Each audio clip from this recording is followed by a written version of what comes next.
Welcome back. So glad that you joined me.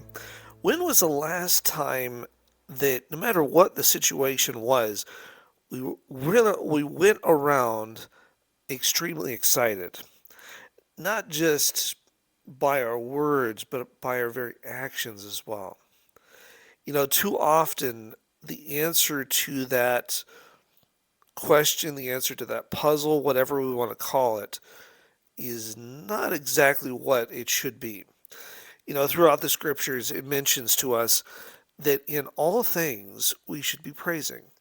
Whether the times are good, whether the times are bad, we need to continue to give God honor and glory because of what He's doing in and through our lives. Now, I know a lot of us are sitting or standing or doing whatever we're doing, and we're stopping and go, well, hold on just a second. This is going on, that is going on. It's true.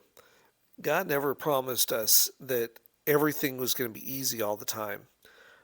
But He did promise us this. He promised us that He would always be with us.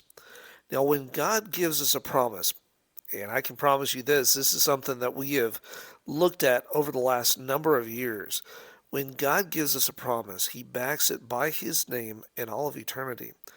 So we have the assurance that what is being said is true and it's going to be fulfilled. And when God says it's going to be fulfilled, it's not just something that comes to an end. It is filled full and then more than full so that it can continue going.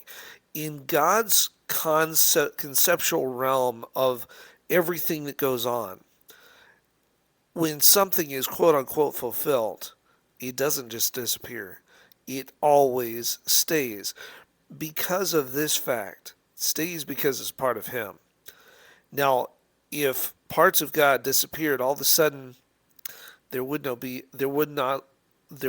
longer be God Himself, which that becomes a problem within itself. And when you look at it, that's the original Genesis lie that Satan tried to deceive us with from the very beginning. But all this is a huge topic for another time that maybe one time we'll be able to actually tackle this together.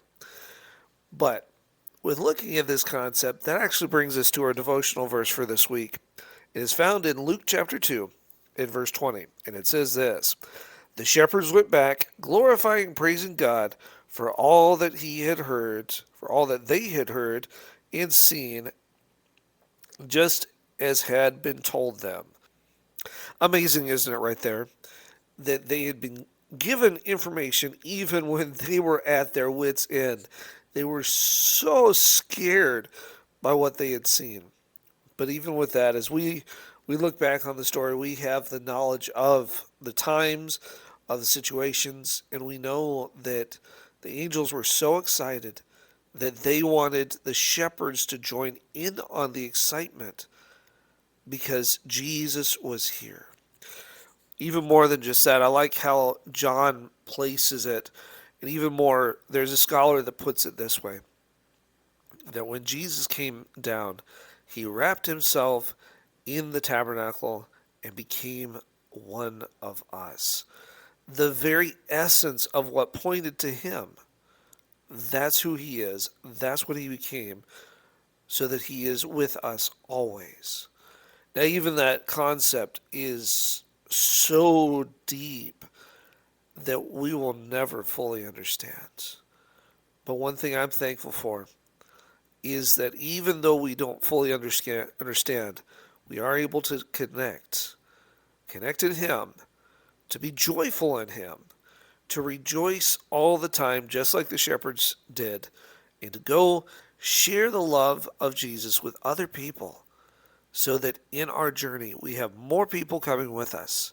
But not just that, we have more people to join us in eternity because we've shared the love that Jesus has given us for each other and for Him as well. Thank you again for joining me. Look forward to seeing you next time as we continue to study God's Word together. God bless.